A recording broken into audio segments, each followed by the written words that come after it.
তথ্য উপদেষ্টা নাহিদ ইসলাম জানিয়েছেন, প্রধানমন্ত্রী শেখ হাসিনা দেশে ফিরে এসে বিচারের মুখোমুখি হবেন। তার বক্তব্যে উঠে এসেছে, শেখ হাসিনাকে আইন অনুযায়ী কঠোর শাস্তির সম্মুখীন হতে হবে। প্রধান উপদেষ্টার প্রেস সচিব শফিকুল আলম বলেন, প্রতিটি অন্যায়ের বিচার হবে। শহীদ পরিবারের জন্য রাষ্ট্রীয় মর্যাদায় পুনর্বাসনের ব্যবস্থা করা হবে। শফিকুল আলম আরও বলেন, বিচার আমাদের সর্বোচ্চ অগ্রাধিকার।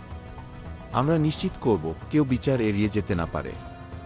যারা ভারতে পালিয়ে গেছেন তারাও বিচারের আওতায় আসবেন।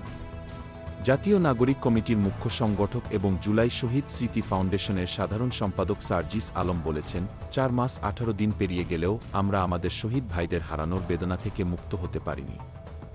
শহীদদের স্বপ্নকে বাস্তবায়ন করতে হলে এই সরকারের মেয়াদেই সঠিক বিচার নিশ্চিত করতে হবে। তিনি আরও বলেন, শহীদদের স্মৃতি যেন আমাদের প্রেরণা হয়ে থাকে, যাতে আমরা তাদের আদর্শ থেকে বিচ্যুত না হই। এই ছিল আজকের news. Like, comment, share, subscribe করে পাশে থাকবেন। ধন্যবাদ।